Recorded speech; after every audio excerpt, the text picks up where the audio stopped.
Sarah Mitchell stood frozen in the rain outside Harrison Blake's glass tower, mascara streaming down her cheeks. She'd just been fired from her dream job by the city's most ruthless billionaire. Through his office window, she saw him watching her break down. What he did next shocked everyone.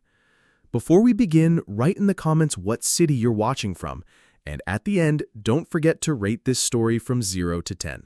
Enjoy watching. The fall from grace. The boardroom felt like a freezer. 20 pairs of eyes stared at Sarah Mitchell as her laptop screen flickered and died. Her presentation, 6 months of work, vanished into digital darkness. "I'm sorry," Sarah's voice cracked. "The files were here this morning. I checked them 3 times." Harrison Blake sat at the head of the mahogany table, his steel blue eyes never leaving her face. His fingers drummed once against the polished wood. The sound echoed like a gunshot. "Miss Mitchell," his voice was winter itself, "this presentation was meant to secure the Henderson account, $15 million. Sarah's hands shook as she frantically clicked through empty folders. "Mr. Blake, I swear the files were uploaded. Someone must have—" "Must have what?" Harrison stood, his 6-foot frame casting a shadow across the table. "Sabotaged you? How convenient." The other board members shifted uncomfortably. Sarah felt her world crumbling with each passing second. This was supposed to be her moment, the project that would make her career.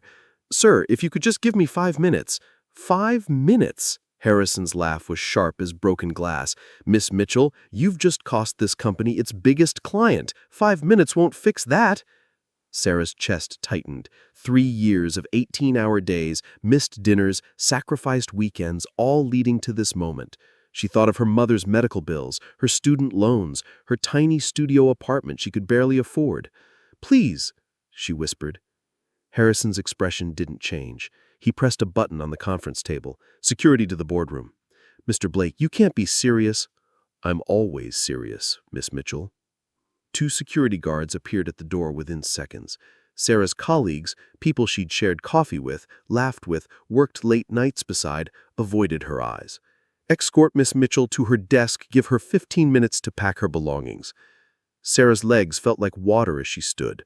The walk to her cubicle felt endless. Her coworkers pretended to be busy, but she caught their sideways glances, heard their whispered conversations. "I can't believe Sarah screwed up that badly. Harrison Blake doesn't give second chances. She's done in this industry." Sarah grabbed her few personal items, a coffee mug her sister gave her, a small succulent plant, a framed photo of her parents. Everything else belonged to the company. Even the expensive blazer she wore was bought on credit, an investment in a future that just evaporated. The security guard cleared his throat. "Ma'am, we need to go." The elevator ride down felt like falling off a cliff. Each floor that passed was another level of her life disappearing. Ground floor, lobby, street. Then she was outside. The rain hit her immediately, soaking through her blazer, her silk blouse, her carefully styled hair. October in New York was unforgiving, and she had no umbrella, no coat. She had been in such a rush this morning, so confident about her presentation. Sarah stood on the sidewalk, watching the world move around her. Yellow cabs splashed through puddles. People hurried past with umbrellas and purpose. Life continued, while hers stopped. She looked up at the Blake Industries Tower. 60 floors of glass and steel reaching toward gray clouds. Somewhere up there, Harrison Blake was probably already moving on, forgetting she ever existed. But then she saw him. 58th floor, corner office. Harrison Blake stood at his floor-to-ceiling window looking down. Even from the street, even through the rain and distance, she could feel his eyes on her. Their gazes locked. Sarah's breath caught in her throat. Why was he watching her? Why wasn't he in meetings, fixing the mess she had supposedly made? For 5 seconds that felt like 5 hours, they stared at each other. Sarah, broken and soaked on the sidewalk. Harrison, untouchable in his glass tower. Then a black sedan pulled up to the curb. The unexpected offer. The passenger window rolled down with a soft whir. Sarah blinked rain out of her eyes, expecting to see Harrison's face. Instead, a man in his 50s with kind eyes and a driver's cap looked at her. Miss Mitchell? I'm James, Mr. Blake's driver. He requests your presence. Sarah stared at the luxury car. Leather seats, tinted windows, the kind of vehicle that cost more than her annual salary. I think there's been a mistake. No mistake, miss. Mr. Blake was very clear. Sarah's pride warred with her desperation. She was soaked, unemployed, and had nowhere else to go. But getting into Harrison Blake's car felt like stepping into a trap. "Ma'am," James's voice was gentle, "you're getting quite wet." The rain was coming down harder now. Sarah's mascara ran in black streams down her cheeks. Her white blouse was nearly transparent. She looked like a disaster. Against every instinct screaming in her head, Sarah opened the car door and slid inside. The warmth hit her immediately. Heated leather seats, the subtle scent of expensive cologne, classical music playing softly through premium speakers. This was how the other half lived. The car pulled into traffic smoothly. Sarah pressed herself against the door, as far from the other seat as possible. She caught James watching her in the rearview mirror. "Where are we going?" "Mr. Blake's penthouse, miss." Of course, Harrison Blake probably lived in some monument to his own success. Sarah wondered if this was how he fired all his employees, personally, in luxury vehicles, just to twist the knife deeper. The ride through Manhattan felt surreal. Outside, people struggled against the wind and rain. Inside the sedan, Sarah existed in a bubble of warmth and wealth. It made her feel like she was watching her old life through glass. 20 minutes later, they pulled up to a building that scraped the sky. The doorman rushed out with an umbrella, though Sarah was already soaked through. "Miss Mitchell," he said with practiced politeness, "Mr. Blake is expecting you, 62nd floor." The elevator was another study in excess. Marble floors, gold accents, a small crystal chandelier that tinkled softly as they rose. Sarah caught her reflection in the polished doors. She looked like a drowned rat. The elevator opened directly into Harrison's penthouse. Sarah stepped into a space that belonged in a magazine. Floor-to-ceiling windows wrapped around the entire apartment, offering views of Central Park, the Hudson River, the entire city spread out like a glittering map. The furniture was all clean lines and neutral colors, expensive art hanging on the few walls not made of glass. "You're dripping on my floor." Sarah spun around. Harrison stood by a marble kitchen island, still wearing his charcoal suit, though he'd loosened his tie. He looked perfectly composed, while she looked like she'd been hit by a truck. "I didn't ask to come here." "You didn't?" Harrison opened a cabinet and pulled out 2 coffee cups. "But here you are anyway." "Why? So you can humiliate me some more? Fire me again for good measure?" Harrison's hands stilled on the coffee machine. For just a moment, something flickered across his face. Then his mask was back in place. "I know you didn't sabotage the presentation." Sarah's breath caught. "What?" "Sit down, Miss Mitchell." "I'd rather stand." "You're dripping on Italian leather. Sit down." Sarah perched on the edge of a chair that probably cost more than her car. Harrison approached with 2 cups of coffee, setting one in front of her. The porcelain was so fine she could see her fingers through it. "Why would you say that? About the presentation?" Harrison took a sip of his coffee, studying her over the rim. "Because I've been watching you for 6 months. Your work ethic, your attention to detail, your dedication to this company. You don't make mistakes like that." "Then why did you fire me?" "Because the board expected it. Because Henderson was watching. Because sometimes, Miss Mitchell, perception matters more than truth." "That's the most heartless thing I've ever heard." "Probably, but it's also reality." The coffee was perfect, Rich, smooth, probably more expensive than her usual grocery budget. She hated that she noticed, hated that she was sitting in this perfect apartment, drinking perfect coffee with the man who just destroyed her career. "So what now? You've confirmed I'm not a corporate spy? Can I have my job back?" Harrison's smile was sharp as a blade. "No, but I have something better." "Better than unemployment?" "A job that pays $5 million. "Doing what? I'm not that kind of girl, Mr. Blake." Harrison actually laughed, a rich sound that filled the apartment. "Nothing like that, Miss Mitchell, though I appreciate your candor." He stood and walked to the windows, hands clasped behind his back. The city stretched out below him like his personal kingdom. "I need a fiancée." Sarah blinked. "Excuse me?" "My father is coming to New York next month.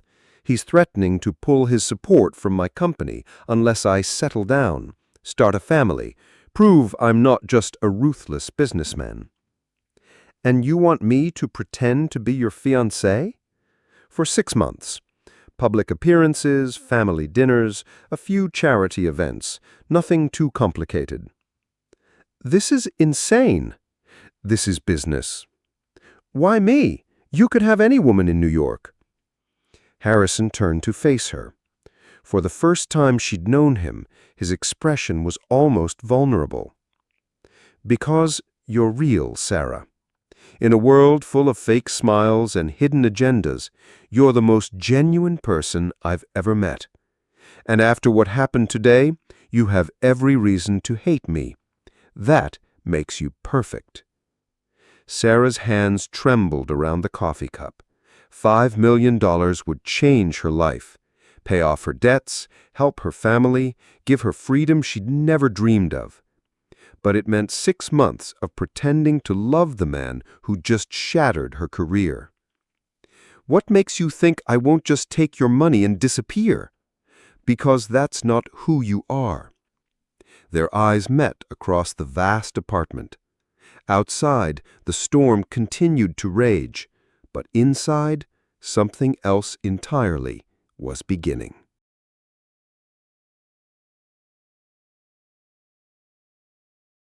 Playing pretend. 3 days later, Sarah's tiny studio apartment looked like a high-end boutique had exploded. Designer dresses hung from every available surface, shoes in boxes stacked to the ceiling, jewelry cases covered her kitchen counter. Sarah sat on her bed, staring at it all in disbelief. Her phone buzzed. A text from an unknown number. "Car arrives at 6. First public appearance tonight. Don't disappoint me. HB." Sarah rolled her eyes. Even his texts were arrogant. Another knock at the door. Sarah opened it to find a woman in her 40s, perfectly polished, holding a tablet and wearing a smile that could cut glass. "Ms. Mitchell, I'm Rebecca Chen, Mr. Blake's personal assistant. I'm here to prepare you for tonight." "Prepare me how?" Rebecca stepped inside, surveying the chaos with a professional eye. Hair, makeup, wardrobe selection, and a complete briefing on the Blake family history. For the next 3 hours, Sarah was transformed. Her brown hair was styled in elegant waves. Her makeup was flawless but natural. The navy dress Rebecca selected fit like it was made for her body. "Now," Rebecca said, opening her tablet, "Mr. Blake's father, Richard Blake, built Blake Industries from nothing. He's traditional, demanding, and doesn't approve of his son's bachelor lifestyle. Harrison has one sister, Catherine, who died in a car accident 5 years ago. He doesn't talk about her." Sarah absorbed the information like she was studying for the most important exam of her life. "How did Harrison and I meet?" she asked. "Coffee shop near the office. You spilled espresso on his shirt. He was charmed by your apology." "That's actually believable." Mr. Blake insisted on realism. At exactly 6 o'clock, the black sedan appeared outside Sarah's building. This time, Harrison was in the back seat. He looked devastating in his tuxedo. Black jacket, white shirt, bow tie perfectly knotted.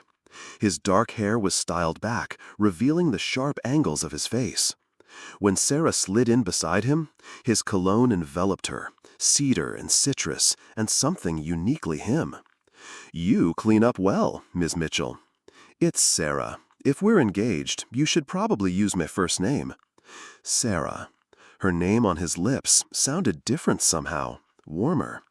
"Tonight is the Children's Hospital Charity Gala. Half of New York's elite will be there, including several business reporters." "No pressure then." Harrison's lips almost curved into a smile. "You'll be fine. Just stay close, let me do the talking, and try to look like you're enjoying yourself." "Hard to enjoy myself when I'm lying to everyone I meet." "Welcome to high society, sweetheart." The gala was held at the Metropolitan Museum of Art. The great hall had been transformed into a glittering wonderland. Crystal chandeliers cast rainbows across marble floors. Women in designer gowns mingled with men in perfectly tailored tuxedos. Champagne flutes caught the light like liquid diamonds. Sarah felt completely out of place. "Relax," Harrison murmured against her ear, his hand settling on the small of her back. The touch sent unexpected shivers up her spine. "You belong here." "No. Tonight you do." They moved through the crowd like dancers who'd practiced their steps for years. Harrison introduced her to CEOs, socialites, politicians. Sarah smiled and nodded and played her part, hyper-aware of his hand guiding her, his presence beside her. "Harrison!" A woman's voice cut through the elegant chatter. "I heard rumors, but I had to see for myself." Sarah turned to see a stunning blonde approaching. Late 30s, designer everything, the kind of woman who belonged in this world. "Victoria." Harrison's voice was carefully neutral. "How lovely to see you." Victoria's eyes swept over Sarah with surgical precision. "And you must be the famous fiancée. I'm Victoria Ashford, Harrison's ex." The word ex hung in the air like a challenge. Sarah felt Harrison's hand tighten slightly on her back. "Sarah Mitchell," Sarah replied, extending her hand. "It's nice to meet you."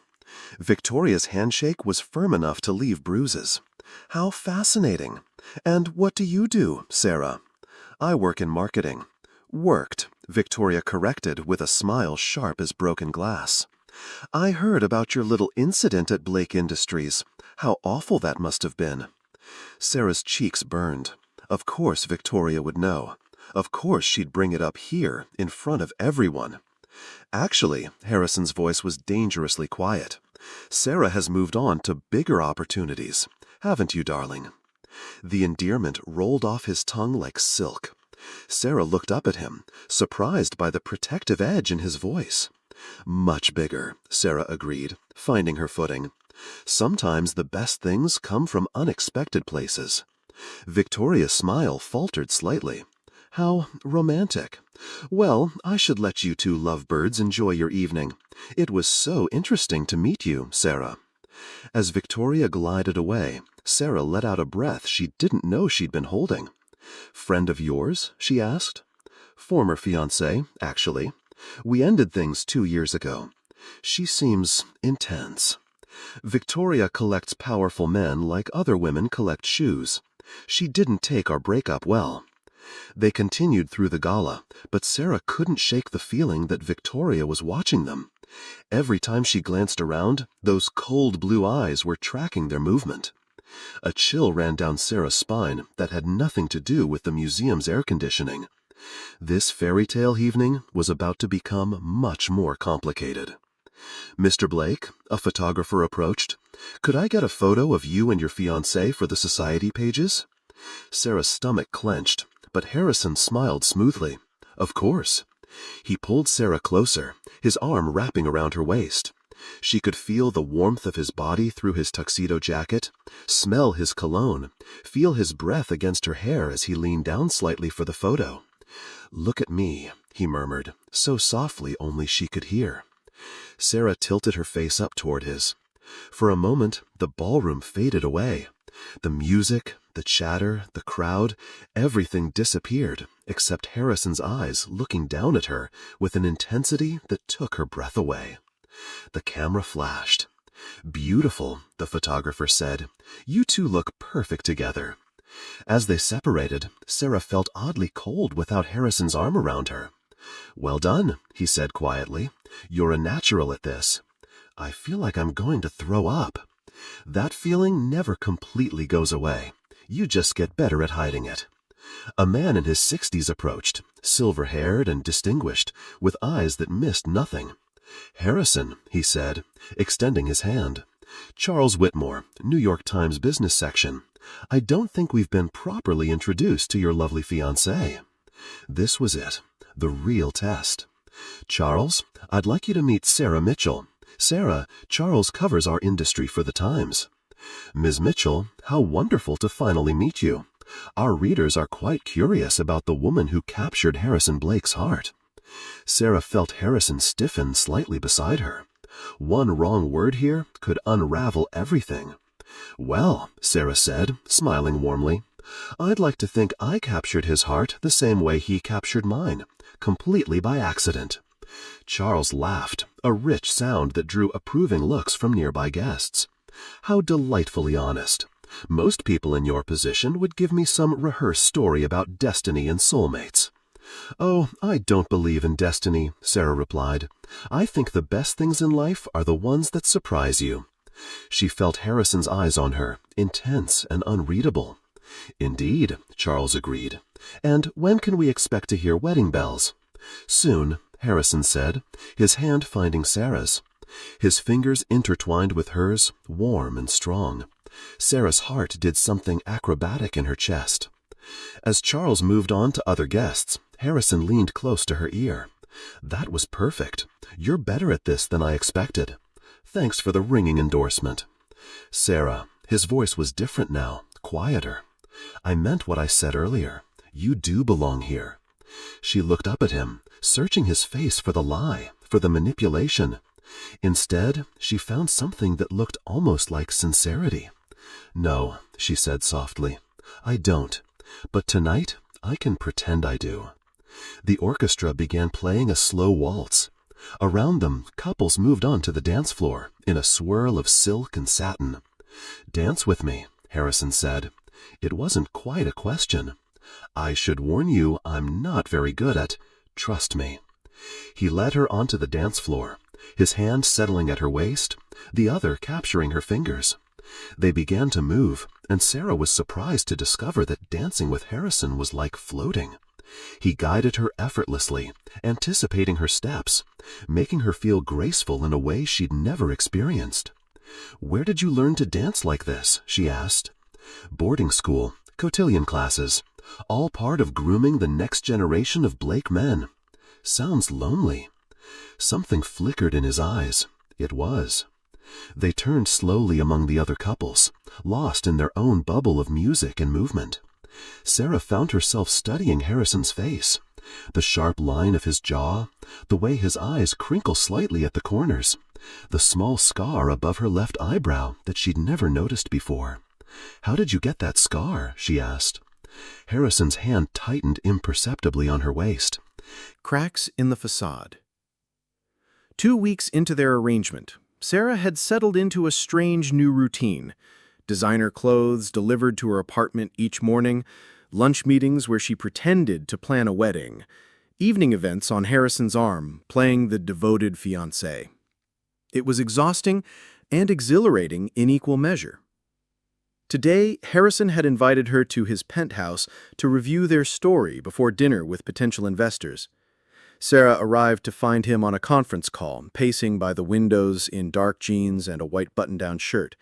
Casual Harrison was somehow more devastating than formal Harrison. "No, Richards, the acquisition can't wait until Q3, he was saying. "Move it up, or move on." Sarah wandered through the apartment while he finished his call. She had been here several times now, but she was still discovering details. Original artwork that probably cost more than most people's houses, a kitchen that looked like it belonged on a cooking show, books everywhere, classic literature mixed with business journals, and surprisingly popular fiction. One door was always closed. Sarah had noticed it during her first visit and assumed it was his bedroom. But today, curiosity got the better of her. The door opened into a room that took her breath away. It was a study, but unlike any she'd ever seen. The walls were covered with photographs, hundreds of them, all of the same girl at different ages. A laughing toddler with dark curls, a grinning, gap-toothed 7-year-old, a beautiful teenager in a graduation gown. Catherine. Sarah stepped closer, studying the photos. Harrison was in many of them, usually with his arm around his sister's shoulders. They looked happy. Really. Genuinely happy. In a way that Sarah had never seen on Harrison's face in real life. You shouldn't be in here. Sarah spun around. Harrison stood in the doorway, his expression unreadable. I'm sorry, she said quickly. I was just looking where you don't belong. His voice was cold, but Sarah caught the pain underneath. She'd grown better at reading Harrison Blake over the past 2 weeks, and right now, he looked like someone trying very hard not to fall apart. She was beautiful, Sarah said softly. Harrison's jaw tightened. Get out. Harrison? I said, get out. Sarah walked past him toward the door, then stopped. Pushing people away won't bring her back. Harrison's hand slammed against the doorframe, making Sarah jump. When he spoke, his voice was raw. Don't you dare psychoanalyze me based on some photos. You don't know anything about Catherine or what happened to her. Then tell me.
The family test.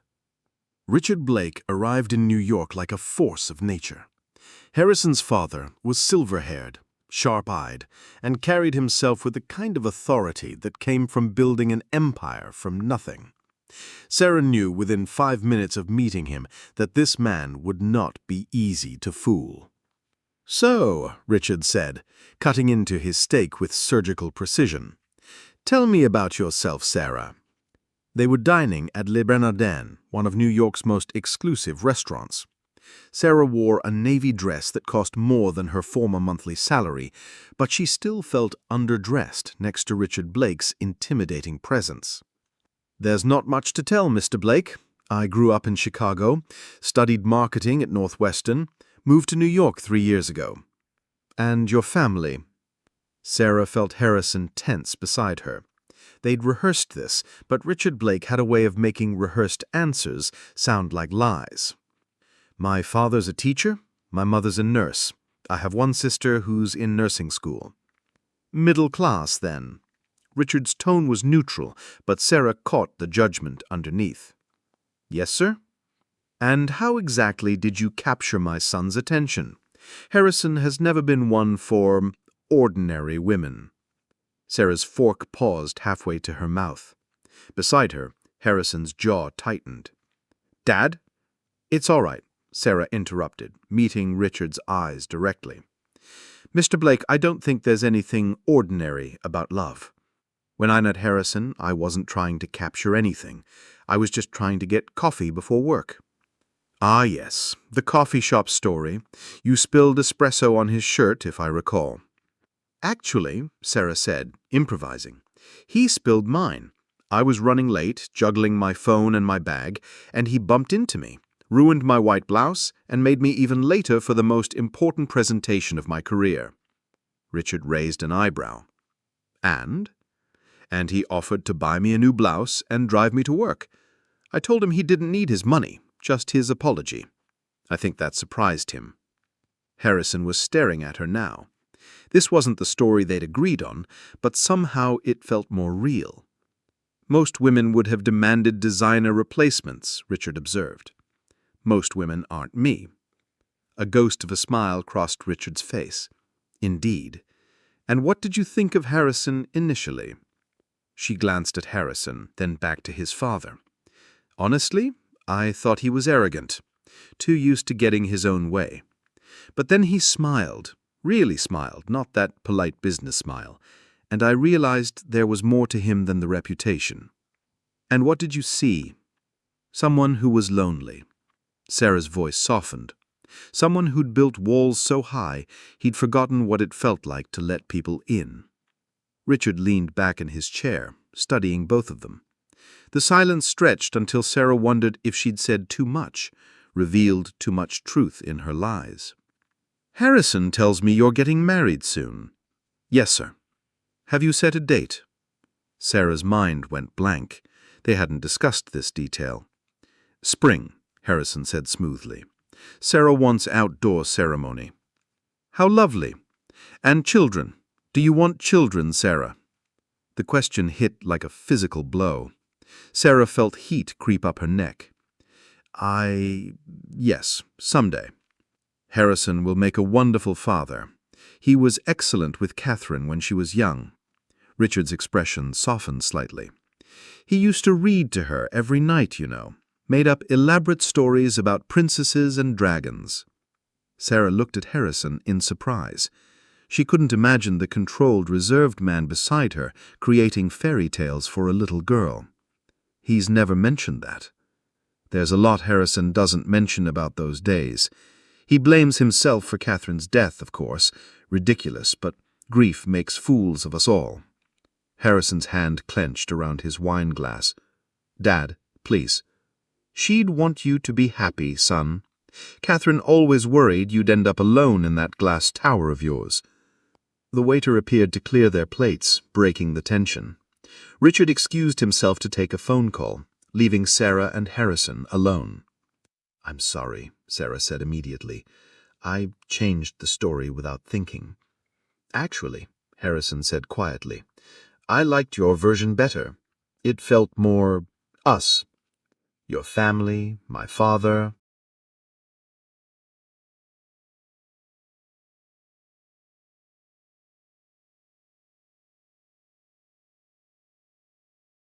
Dangerous truths. Catherine's art studio was tucked away in a converted warehouse in Brooklyn, the kind of space that creative souls flocked to for its high ceilings and natural light. Sarah and Harrison found Richard waiting outside, holding a set of keys like they weighed 1,000 pounds. "I haven't been here since," Richard's voice trailed off. "Well, since we packed up her things. But I kept paying the rent. Couldn't bring myself to let it go." The studio door creaked as it opened, releasing 5 years of stale air and memories. Dust motes danced in the late afternoon sunlight streaming through tall windows. Canvases lined the walls, some finished, others half completed, all unmistakably Catherine's work. Sarah had seen Catherine's paintings in Harrison's private study, but seeing them in the space where they were created felt different, more intimate, more sacred. "She was working on a series," Richard said, walking toward a collection of covered canvases, portraits of family. "She wanted to capture not just how we looked, but who we really were underneath." He pulled away one of the cloth covers, revealing a painting that made Harrison intake sharply. It was a portrait of Harrison, but not the controlled, composed man Sarah knew. This Harrison looked younger, more open. He was laughing at something off canvas, his eyes bright with genuine joy. The painting captured a version of him that Sarah realized she was only just beginning to glimpse. "She painted this the week before she died," Richard continued. "She said she finally understood how to show your heart." Harrison stood frozen in front of the painting. Sarah wanted to reach for him, to offer comfort, but something held her back. Richard uncovered another canvas. This one showed all 3 of them, Richard, Harrison, and Catherine, sitting around a dinner table. But it wasn't formal or posed. Catherine had painted them in a moment of laughter. Richard's stern expression softened by amusement, Harrison's guard completely down. "She called it family," Richard said softly. "It was going to be her wedding gift to whoever you married, Harrison. She wanted your wife to understand that beneath all our Blake armor, we're just people who love each other."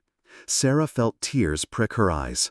The woman in these paintings had seen past Harrison's walls, had captured the man Sarah was falling for. "Why are you showing us this?" Harrison's voice was rough with emotion. "Because," Richard said, turning to face both of them, "I need to know if what you two have is real." The words hung in the air like a challenge. Sarah felt the floor shift beneath her feet. "Dad." "Let me finish." Richard's voice was gentle but firm. "Sarah, you're lovely, you're clearly intelligent, and you make my son smile in ways I haven't seen since Catherine died. But, Sarah's voice was barely above a whisper. "But I've built an empire by reading people, and something about your relationship doesn't add up." Sarah's heart pounded. They'd been so careful, so convincing. Where had they gone wrong? "The way you look at each other," Richard continued, "it's real. The attraction is real. The caring is real. But there's something else underneath, something you're both hiding." Harrison stepped forward. "Dad, you're imagining things." "Am I?" "Then explain to me how Sarah's former employer called my office yesterday." "What?" The blood drained from Sarah's face. "What?" "Victoria Ashford contacted me. She had some very interesting things to say about your firing, Sarah, about the timing of your relationship with Harrison." Sarah felt sick. Victoria. Of course it was Victoria. "She suggested," Richard continued, "that perhaps your engagement is more business arrangement than love match." The silence in the studio was deafening. Sarah could hear her own heartbeat, could feel Harrison's tension radiating beside her. "She's lying," Harrison said finally. "Is she?" Richard's eyes were sharp as laser beams. "Because if this engagement is fake, if you're using this woman to manipulate me into signing over the company, then you're not the son I raised." "You want the truth?" Harrison's voice was rising. "Fine. You want to know why I'm with Sarah? Because for the first time in 5 years, someone looks at me and doesn't see a monument to my own guilt. She doesn't tiptoe around Catherine's memory or treat me like I'm made of glass.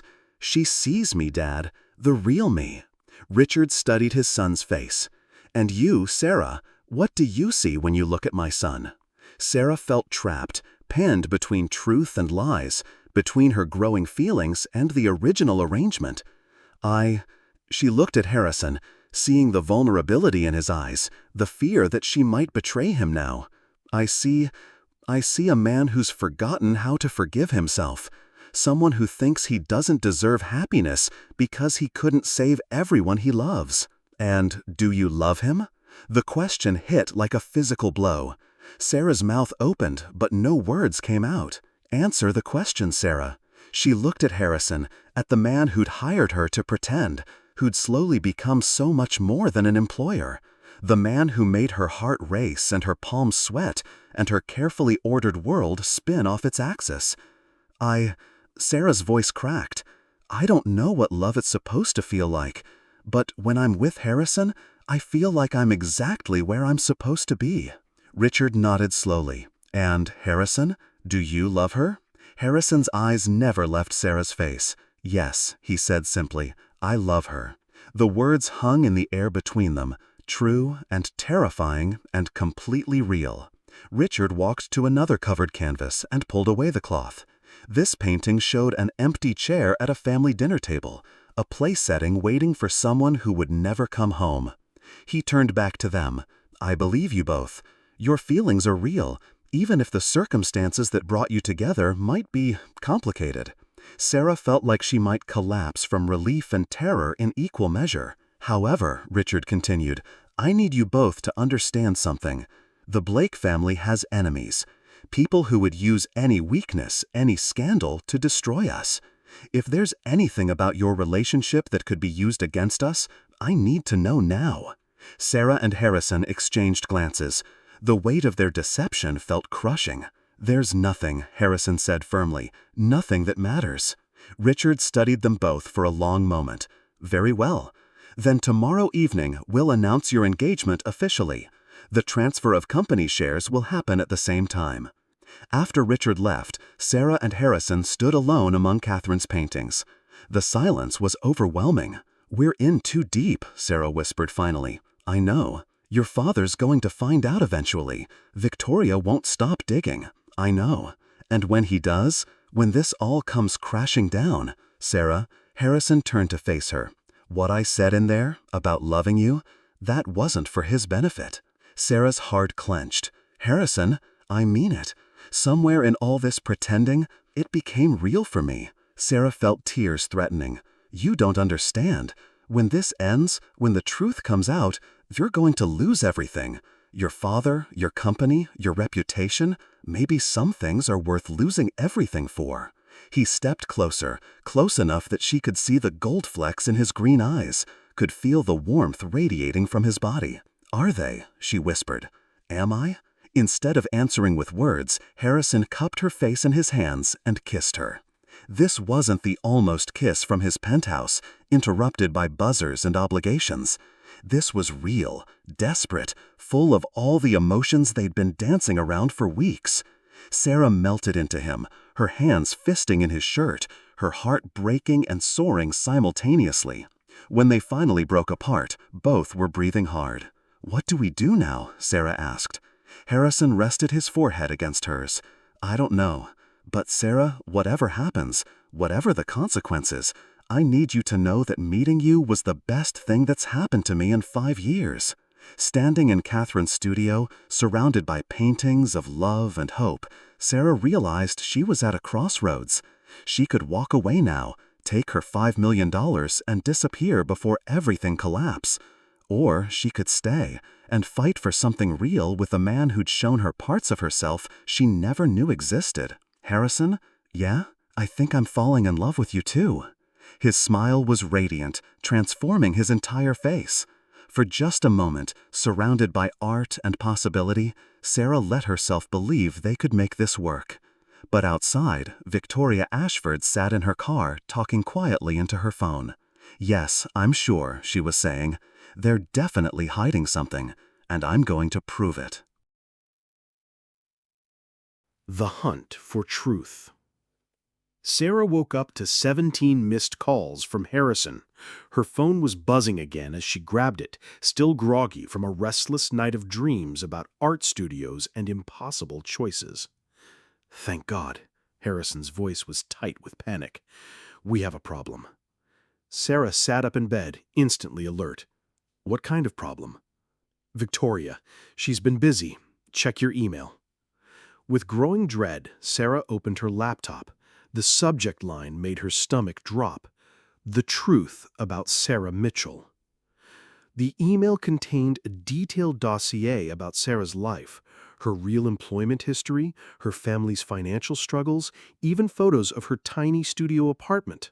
But the worst part was at the bottom, security footage from Blake Industries showing Harrison watching Sarah from his office window the day she was fired. Harrison, how did she get this? Private investigator, probably. Sarah, she's planning to send this to my father today, unless... Unless what? Unless I pay her $10 million. Sarah's blood ran cold. She's blackmailing you. Us. She wants you gone, Sarah, permanently. Sarah sat up in bed, stared at the photos of her old life, the life she'd been so eager to escape. Now it felt like evidence of a crime. Maybe I should just leave, Sarah said quietly. Take what you've already paid me and disappear. It would be cleaner. No, Harrison's voice was fierce. I'm not losing you to Victoria's games. But your father, the company. I don't care about any of that if it means losing you. Sarah closed her eyes. A month ago, she would have run, would have taken the money and disappeared before the scandal could touch her. But now, the thought of never seeing Harrison again felt like losing a piece of herself. What do you want to do? Fight. We find out what Victoria's really after and we stop her. How? I have an idea, but I'm going to need your help. 2 hours later, Sarah found herself in the passenger seat of Harrison's Aston Martin, racing through Manhattan traffic toward Victoria's Upper East Side apartment. Remind me again why we're doing this instead of just paying her off? Sarah asked, gripping the door handle as Harrison took a corner at speed. Because paying blackmailers never works. They just come back for more. Harrison's jaw was set in determination. Besides, Victoria's not doing this for money. She wants me back, and she'll destroy you to get it. They pulled up outside an elegant brownstone that probably cost more than most people made in a lifetime. Harrison's plan was simple. Distract Victoria while Sarah searched for evidence of the private investigator Victoria had hired. This is insane, Sarah muttered as they walked up the front steps. Probably, but it's our only shot. Victoria answered the door wearing a silk robe that probably cost more than Sarah's former monthly rent. Her perfectly styled blonde hair and flawless makeup suggested she'd been expecting them. Harrison, darling, and Sarah, how unexpected. We need to talk, Victoria. Of course you do. I've been wondering when you'd come crawling back. The apartment was everything Sarah expected. Elegant, expensive, and cold as ice. Modern art hung on pristine white walls. Designer furniture created conversation areas that looked like they'd never been used for actual conversation. Drink? Victoria asked, moving to a bar cart that probably cost more than Sarah's education. This isn't a social call. Isn't it? Then why is your little pet here? Sarah felt her temper flare, but Harrison caught her eye and shook his head slightly. They needed to stay calm, stay focused. What do you want, Victoria? What I've always wanted. You. This pathetic charade with your secretary. She was never my secretary. Marketing assistant, then, whatever. The point is, you're embarrassing yourself, and more importantly, you're embarrassing me. How exactly am I embarrassing you? Do you think I don't know what this is about? You're still punishing yourself for Catherine's death, so you've decided to slum it with the help. Harrison took a step forward, his hands clenched into fists. Don't you dare. What? Speak the truth. Harrison, We both know that you're going to tire of playing house with Little Miss Nobody, and when you do, I'll be here." Sarah watched this exchange with growing understanding. Victoria wasn't just jealous, she was obsessed. This wasn't about money or business. This was about a woman who couldn't accept that Harrison had moved on. "Victoria," Sarah said quietly, "he's not coming back to you." "Oh, you sweet, naive little girl. Do you really think this is love? Harrison Blake doesn't fall in love with women like you. You're a temporary distraction, a walking midlife crisis." "You're wrong." "Am I? Then why did he have to pay you to be with him?" The words hit like a physical blow. Sarah felt Harrison stiffen beside her. "That's what I thought," Victoria continued, seeing Sarah's reaction. "Yes, I know all about your little arrangement. $5 million for 6 months of playing pretend. Quite the windfall for a woman whose mother needs surgery." Sarah's cheeks burned with shame. Hearing their arrangement laid out so coldly, so transactionally, made it sound exactly like what Victoria was implying. "It's not like that, isn't it? You needed money, he needed a wife. A simple business transaction, very tidy, very practical, and absolutely nothing to do with love." Harrison stepped between them. "You've made your point, Victoria. What do you want?" "I want her gone, tonight, and I want you to stop this ridiculous engagement charade." "And if I don't?" "Then dear Daddy gets a very interesting email, along with the press, the business community, and anyone else who might find it fascinating that Harrison Blake had to buy himself a fiancée." The silence stretched between them like a wire about to snap. "You have until midnight. Send her away, call off the engagement, and this all disappears. Keep playing house, and I'll make sure everyone knows exactly what kind of woman Sarah Mitchell really is." As they left Victoria's apartment, Sarah felt numb. The truth of their arrangement, laid bare in Victoria's venomous words, had stripped away all the beautiful pretense they'd built together.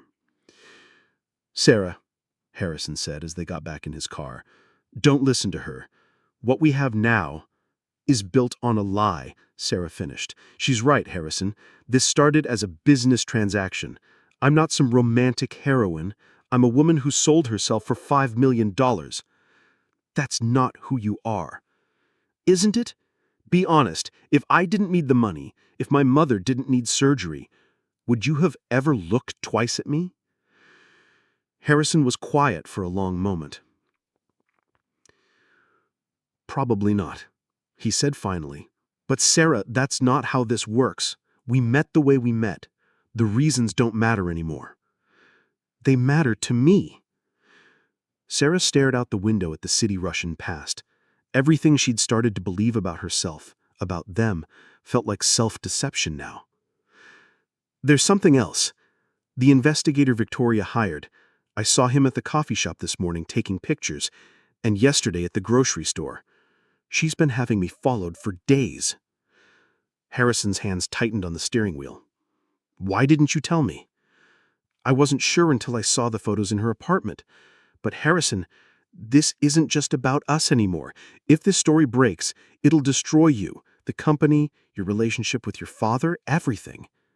"I don't care." "You should, because I do." Harrison pulled over, parking along the East River.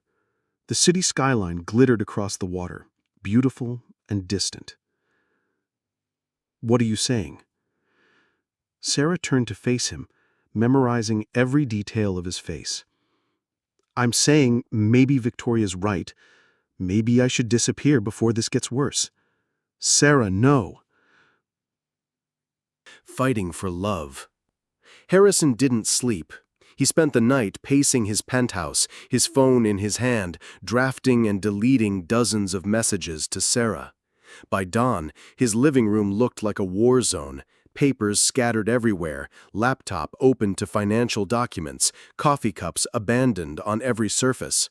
He was going to fight for her. He just needed a plan. At 7 a.m., his phone rang. Rebecca, his assistant, sounded frazzled. Mr. Blake, we have a situation. The Times is running a story about your engagement tomorrow. They want a comment about the allegations. What allegations? Someone leaked information suggesting your relationship with Miss Mitchell is unconventional. Victoria. She wasn't waiting until midnight after all. Set up a press conference for this afternoon. And Rebecca, get me everything you can find on Victoria Ashford. Financial records, business dealings, personal relationships, everything. Sir, I'm not sure. Do it. Also, I need you to contact Sarah Mitchell. Tell her to meet me at the office at noon. Sir, Miss Mitchell left a message earlier. She's returning to Chicago immediately. Harrison's blood ran cold. She's leaving? Her flight is at 10 a.m. Harrison checked his watch. 8:15. If he left now, drove like hell through morning traffic, he might make it to JFK in time. He grabbed his keys and ran. Meanwhile, Sarah sat in the airport departure lounge, staring at her boarding pass through tears she refused to let fall. Her phone had been buzzing all morning. Harrison calling, texting, probably panicking. She'd turned it off an hour ago. This was the right choice, the logical choice, the choice that would save Harrison's reputation and her own dignity. So why did it feel like she was dying inside? Excuse me, are you Sarah Mitchell? Sarah looked up to find a young woman with a press badge and a camera. I'm Jennifer Walsh from the New York Post. I was wondering if I could ask you a few questions about your relationship with Harrison Blake. Sarah's heart sunk. It was starting already. No comment, she said, turning away. But is it true that Mr. Blake paid you to pose as his fiancée? Our sources suggest I said no comment. But the reporter was persistent, and other passengers were starting to stare. Sarah felt trapped, exposed, exactly like Victoria had intended. Now boarding flight 447 to Chicago. Sarah gathered her bags, eager to escape the reporter's questions. As she approached the gate, her phone, which she'd turned back on to check the time, exploded with notifications. The latest was a text from Harrison. Don't get on that plane, please. Trust me one more time. Sarah hesitated, her boarding pass shaking in her hand. Ma'am? The gate agent smiled at her. Boarding pass? Sarah looked at her phone again. Another message from Harrison. I love you. That's not fake. It's not business. It's not about money. I love you. Give me a chance to prove it. Ma'am, we need to keep the line moving. Sarah closed her eyes, took a deep breath, and made a choice that terrified her. I'm sorry, she said to the gate agent. I've changed my mind. 40 minutes later, Sarah walked into the lobby of Blake Industries. The building felt different now, less like a monument to corporate power, more like a place where real people worked and dreamed and fell in love. Harrison was waiting by the elevators, looking like he'd aged 10 years overnight. When he saw her, his face transformed with relief and joy and hope. You came back, he said. I couldn't get on the plane. Thank God. They rode the elevator to the executive floor in silence, but it wasn't awkward. It felt like coming home. Harrison's office had been transformed into a command center.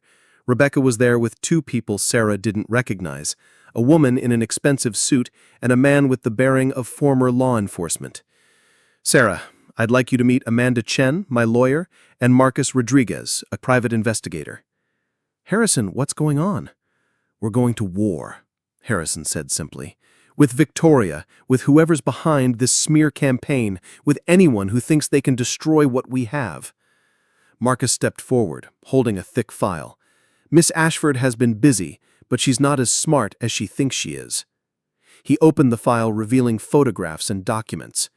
She hired a PI to follow you, yes, but she also tried to hack into Blake Industries servers to plant evidence of financial impropriety. That's a federal crime. Sarah stared at the evidence. She was going to frame Harrison? More than that, Amanda added. She was planning to short-sell Blake Industries stock right before the scandal broke, then buy back in at a lower price. She stood to make millions from destroying your reputation. Harrison moved to stand beside Sarah. It was never just about jealousy. Victoria saw an opportunity to profit from our destruction. What does this mean? Sarah asked.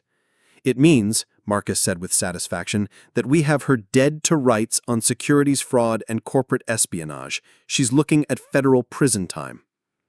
Rebecca's phone rang. She answered, spoke briefly, then hung up with a grim smile. "Victoria Ashford has been arrested. FBI picked her up an hour ago." Sarah felt her legs weaken. "It's over?" "The criminal part, yes, but there's still the matter of the press. The story's already starting to circulate." Harrison took Sarah's hands. "Which is why we're going public. The truth. All of it." "Harrison, no. If you admit we started as a fake engagement, then we admit it. Sarah, I'm done hiding. I'm done pretending. I love you, and I want the whole world to know it." An hour later, Sarah found herself standing in front of a room of press reporters, camera lights blazing, with Harrison beside her. Amanda had spent the intervening time coaching them, but Sarah still felt terrified. "Ladies and gentlemen," Harrison began, his voice strong and clear, "I've asked you here today to address some rumors about my personal life." The room was silent, predatory, waiting. "It's true that Sarah Mitchell and I met under unusual circumstances. It's true that our relationship began as a business arrangement. What's also true is that somewhere along the way, I fell in love with her." Murmurs rippled through the room. Harrison continued, "I'm not proud of how this started. I was a man who had forgotten how to trust, how to let people in, how to love without fear. Sarah changed that. She saw past my wealth, my position, my carefully constructed walls, and she loved the man underneath." Sarah felt tears threatening. This was Harrison stripped bare, vulnerable, in front of the people who could destroy him. "The woman standing beside me could have taken the easy way out. She could have disappeared, taken the money, and let me face this alone. Instead, she's here, ready to face whatever comes next. That's not the action of someone motivated by greed. That's the action of someone motivated by love." A reporter raised her hand. "Mr. Blake, are you admitting to defrauding your father about the nature of your engagement?" Harrison looked at Sarah, then back at the crowd. "I'm admitting that I was a fool who almost let the best thing in my life slip away because I was too scared to believe I deserved happiness." Another reporter, "Miss Mitchell, how do you respond to allegations that you're a gold digger?" Sarah stepped closer to the microphone. "A month ago, this moment would have terrified me. Now, with Harrison beside me, I felt strong enough to face anything." "A month ago," Sarah said, her voice clear and steady, "I was fired from my dream job. I was broke, my mother needed surgery I couldn't afford, and I felt like a complete failure. When Harrison offered me this arrangement, I saw it as a lifeline. But somewhere between the charity galas and family dinners, between learning about his sister and seeing him read bedtime stories to his nephew over video calls, I realized something. I wasn't pretending anymore. The man that I fell in love with isn't Harrison Blake, the billionaire CEO. He's Harrison Blake, the man who cries at sad movies, who remembers my coffee order, who holds doors open for elderly ladies, who carries guilt he doesn't deserve." Sarah glanced at Harrison, drawing strength from his encouraging nod. "So yes, I needed his money, but what I found was something worth more than any amount he could have paid me. I found someone who sees me, really sees me, for exactly who I am." "Mr. Mitchell," another reporter called out, "don't you think it's convenient that you discovered love once money was involved?" Sarah smiled, thinking of all the small moments that had led them here. "Love isn't convenient at all. It's terrifying, irrational, and completely inconvenient. It makes you want to protect someone even when it costs you everything. That's not convenient. That's real love." Harrison stepped closer to the microphone. "I have one more announcement. Sarah, this morning I had my lawyers draw up new papers." Sarah looked at him in confusion. "What papers?" Harrison pulled an envelope from his jacket pocket. "The $5 million I promised you, it's yours, no strings attached, regardless of what happens between us. Our business arrangement is officially terminated." Sarah stared at him. "Harrison, what are you doing?" "I'm making sure that whatever you choose..." New beginnings. 3 months later, Sarah woke up in Harrison's bed, their bed now, to the smell of coffee and something burning. She found Harrison in the kitchen, cursing at a smoking pan while wearing nothing but pajama pants and an apron that read, "Kiss the Cook," a gag gift from her sister Emma. "Please tell me you're not trying to cook breakfast again," Sarah said, wrapping her arms around his waist from behind. "I watched 17 YouTube videos on making the perfect omelet. 17, Sarah." Sarah peered over his shoulder at what looked like scrambled egg soup. "Maybe we should stick to your strengths, like making coffee and looking devastatingly handsome in suits." Harrison turned in her arms, nuzzling her neck. "I want to be able to cook for you. It seems like something husbands should know how to do.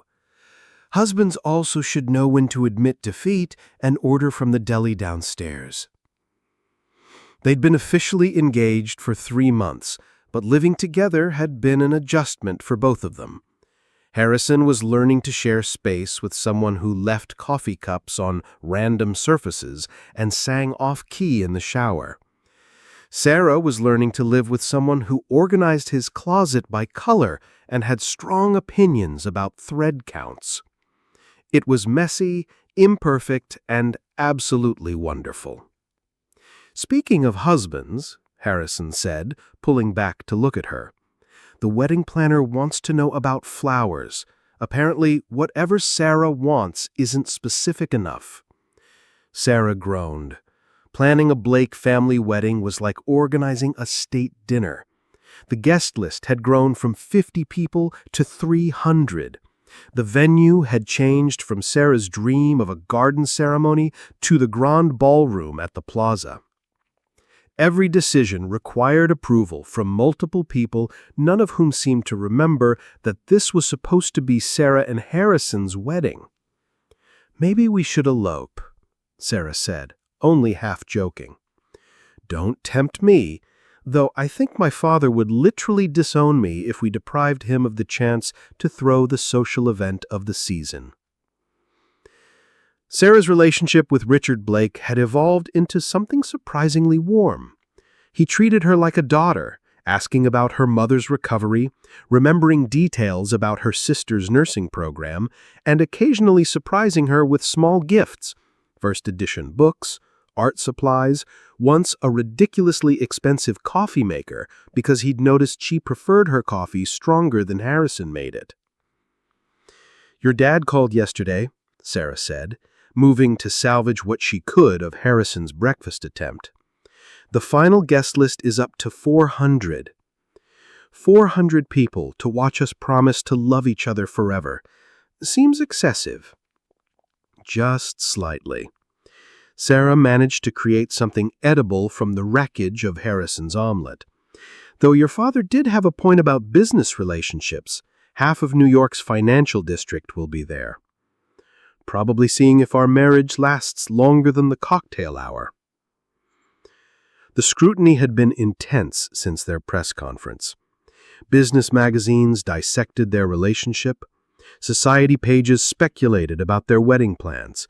Paparazzi followed them to coffee shops and grocery stores. Sarah had learned to live with a level of public attention she'd never imagined, but sometimes it still felt surreal.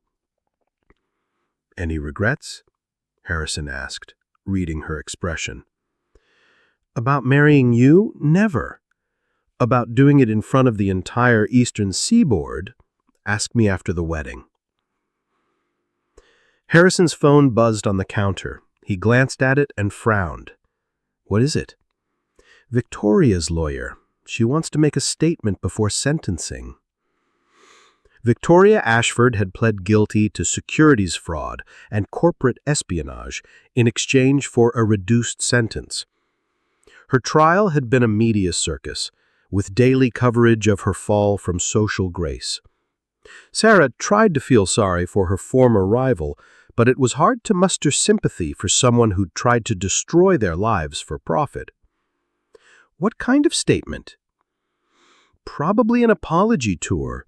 Her lawyer thinks showing remorse might help with sentencing." Sarah set down her fork. "Do you want to see her before she goes to prison?" Harrison was quiet for a long moment. "Maybe, for closure, if nothing else. Would you come with me?" "If you want me to." "I want you with me for everything, Sarah. The good stuff, the messy stuff, all of it." Later that afternoon, they sat in a sterile conference room at Victoria's lawyer's office. Victoria looked different. Older, more fragile, wearing a simple black dress instead of her usual designer armor. "Thank you for coming," she said quietly. "Both of you." Sarah studied the woman who'd tried to destroy their relationship. Without the expensive clothes and perfect makeup, Victoria looked almost ordinary, almost human. "I owe you an apology," Victoria continued. "What I did was unforgivable. I was angry and jealous, and I let those feelings drive me to do terrible things." Harrison's expression was carefully neutral. "Why, Victoria? Was it really just about money?" Victoria's laugh was bitter.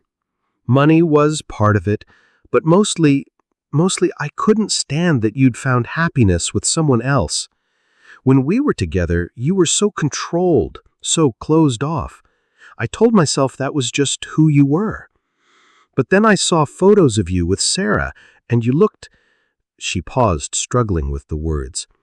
"You looked free, happy, like you'd been holding your breath for years and could finally exhale." Sarah felt Harrison's hand find her under the table.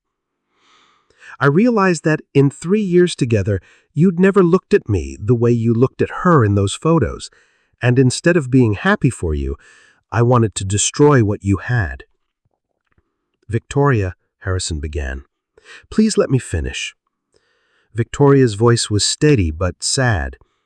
"Sarah, I convinced myself you were a gold digger because it was easier than admitting that you gave Harrison something I never could. You made him feel safe enough to be vulnerable. I never understood that love isn't about possession, it's about liberation." Sarah found herself unexpectedly moved by Victoria's honesty. "I'm going to prison for 18 months. I'll lose my business, my reputation, probably most of my friends. But sitting in that jail cell, thinking about what I've done, I realized something. I've never loved anyone the way you two love each other. I've never felt that kind of acceptance, that kind of partnership." She looked directly at Sarah. "I hated you because you had something I've spent my whole life wanting, but never knew how to find." The room was quiet for several minutes. Finally, Harrison spoke. "I forgive you, Victoria." Ever after. The morning of Sarah's wedding dawned crisp and clear, with the kind of October light that made New York City look like it was touched by gold. Sarah woke up in the bridal suite at the Plaza Hotel, surrounded by white dress bags, flower arrangements, and bridesmaids in various states of preparation chaos. "Sarah, you need to eat something," Emma insisted, holding out a plate of fruit and pastries. "You're getting married in 4 hours." Sarah stared at her reflection in the ornate mirror. The woman looking back at her seemed like a stranger. Hair styled in an elegant updo, makeup flawless, wearing a silk robe that cost more than her former monthly rent. In a few hours, she'd walk down the aisle in a dress that had required 6 fittings and made her feel like a princess. "I can't eat," Sarah said. "I'm too nervous." "Cold feet?" asked Maya, her maid of honor, looking up from where she was steaming bridesmaids' dresses. "No, not cold feet, just overwhelmed, I guess. 6 months ago, I was nobody. Now I'm marrying one of the most powerful men in the country in front of half of New York society." Emma sat beside her sister on the velvet ottoman. "Sarah, you were never nobody. You just married someone who helped you see what the rest of us always knew." "Which is what?" "That you're extraordinary." A knock at the door interrupted their conversation. Sarah's mother, Patricia, entered carrying a small wrapped box. The surgery had been a complete success, and she looked healthier than Sarah had seen her in years. Something old, Patricia said, sitting on Sarah's other side. She opened the box to reveal their grandmother's pearl necklace. Grandma Rose wore this when she married Grandpa Joe. She always said it brought her luck. Sarah's eyes filled with tears as her mother fastened the clasp. "Mom, you're going to make me ruin my makeup." Good tears are allowed on wedding days. Another knock. This time it was Rebecca, Harrison's assistant, looking uncharacteristically flustered. "Miss Mitchell, sorry, Mrs. Blake-to-be, we have a small situation." Sarah's heart skipped. What kind of situation? "The flowers for the church were delivered to the reception venue, and the flowers for the reception were delivered to the church. The wedding planner is having what I can only describe as a creative breakdown." Sarah started to laugh. After months of perfect planning, of course something would go wrong on the actual day. "Rebecca, it's fine. Flowers are flowers. But the color scheme will be beautiful no matter where the flowers end up. It's about the marriage, not the decorations." Rebecca looked at her with something approaching awe. "You're remarkably calm for a bride." "I'm marrying the man I love today. Everything else is just details." 2 hours later, Sarah stood in the bridal suite wearing her wedding dress. The gown was everything she'd dreamed of. Ivory silk that flowed like water, delicate lace sleeves, a train that pooled around her feet like spilled moonlight. The dress had cost more than her car, but when Sarah looked in the mirror, she felt like herself, just the most beautiful version of herself she'd ever been. "Oh, honey," Patricia whispered, tears streaming down her face, "you look like an angel." Emma handed Sarah her bouquet, white roses mixed with wildflowers, simple but elegant. "Ready?" Sarah took a deep breath. "Ready." The ride to the church took them through Central Park, where she and Harrison had walked so many evenings, where they'd had their first real conversation about Catherine, where they'd learned to be honest with each other. Now the park was dressed in autumn colors, like the city itself was celebrating their wedding. St. Patrick's Cathedral loomed ahead, its Gothic spires reaching towards the sky. Sarah had argued for a smaller venue, but Richard Blake had insisted that the Blake family wedding deserved a cathedral. Now, seeing the magnificent building where she was about to marry Harrison, Sarah was grateful for his insistence. The bridal party assembled in the narthex. Emma straightened Sarah's train while Maya touched up her lipstick. Through the doors, Sarah could hear the organ playing and the murmur of 400 guests taking their seats. "Sarah?" She turned to find Richard Blake approaching, looking distinguished in his morning coat. Over the months, he'd become the father figure Sarah had lost when she was 12, and she'd asked him to walk her down the aisle. "You look beautiful, my dear." "Thank you for doing this, Richard. It means everything to me." "The honor is mine. Catherine would have loved you, you know. She always said Harrison needed someone who wouldn't be impressed by his money or intimidated by his mood swings." Sarah laughed nervously. "She sounds very wise." She was, and she'd be so happy to see Harrison smiling the way he has been these past few months. The wedding coordinator appeared, headset on, clipboard in hand. "Places everyone, it's time." The bridal party processed down the aisle first. Maya in burgundy silk, Emma in the same shade, looking radiant and proud. Then came the moment Sarah had been waiting for. The organist struck the opening chords of Canon in D. The massive doors opened, and Sarah got her first glimpse of the ceremony. The cathedral was full to capacity, every pew occupied by faces both familiar and strange. Flower arrangements, the mixed-up ones Rebecca had worried about, created a garden atmosphere that was even more beautiful than what they had originally planned. Candles flickered along the aisles, casting dancing shadows on the stone walls. But Sarah only had eyes on the man standing at the altar. Harrison wore a black morning coat with a silver vest and tie. His dark hair was perfectly styled, and from this distance he looked like every woman's dream of Prince Charming. But as Sarah walked down the endless aisle, she saw past the formal clothes to the man underneath. The man who burned breakfast, who cried at movies, who held her when she had nightmares about losing everything they had built together.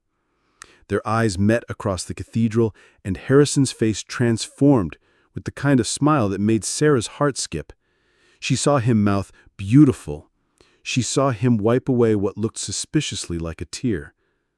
The walk down the aisle felt both eternal and too short.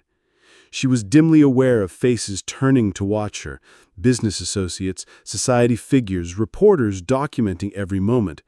But her focus was entirely on Harrison, on the man who started as her fake fiancé and became her whole world. "Who gives this woman to be married to this man?" he asked. "I do, with great joy," Richard replied, kissing Sarah's cheek before placing her hand in Harrison's. "Hi," he whispered. "Hi yourself," she whispered back. The ceremony blurred past in a haze of traditional words and promises. She heard herself reciting vows, heard Harrison's voice strong and clear as he promised to love her in sickness and health, for richer or poorer, till death do them part. The priest blessed their rings, platinum bands they'd chosen together, simple and elegant. But the moment that would stay with Sarah forever came when the priest invited them to share personal vows. Harrison took both of her hands, looking directly into her eyes as if they were the only two people in the cathedral. "Sarah, 6 months ago I hired you to pretend to love me. What I didn't expect was to fall genuinely, completely, irrevocably in love with you." Sarah felt tears threatening her carefully applied makeup. "You taught me that love isn't about perfection. It's about finding someone who makes your imperfections feel like gifts. You've seen me at my worst, and somehow convinced me I deserve to be loved anyway. You make me want to be the man you see when you look at me." Harrison's voice grew stronger, more confident. "I promise to support your dreams, even when they scare me. I promise to hold you when the world feels too big and to step back when you need space to fly. I promise to love your terrible singing voice and your inability to fold fitted sheets and the way you cry at dog commercials." The cathedral was silent except for the sound of sniffling from the congregation. "But most of all, I promise to choose you every day for the rest of my life. Not because I have to, not because of contracts or arrangements, but because loving you is the easiest and best decision I've ever made." Sarah was crying now, not caring about her makeup or the cameras or the 400 people watching. "Harrison, when you walked into your office 6 months ago, I thought my life was over. I was wrong. My real life was just beginning." She took a steadying breath, drawing strength from Harrison's encouraging smile. "You taught me that I'm brave enough to take risks, strong enough to handle anything, worthy of a love I never thought existed outside of fairy tales. You've seen past my fears and insecurities to the woman I could be, and then you loved me into becoming her." Sarah's voice grew more confident, more sure. "I promise to challenge you when you're wrong, support you when you're right, and love you always, even when you alphabetize the spice rack and burn breakfast and reorganize my bookshelves according to some mysterious system only you understand." Laughter rippled through the cathedral. "I promise to be your partner in all things, business, pleasure, and everything in between. I promise to remind you that you deserve happiness, that Catherine would want you to live fully, that love is not something to fear but something to celebrate." Sarah's voice broke slightly on the final words. "And I promise to love you not because you saved me, but because you helped me save myself. Harrison Blake, you are my choice, my dream, my forever." There wasn't a dry eye in the cathedral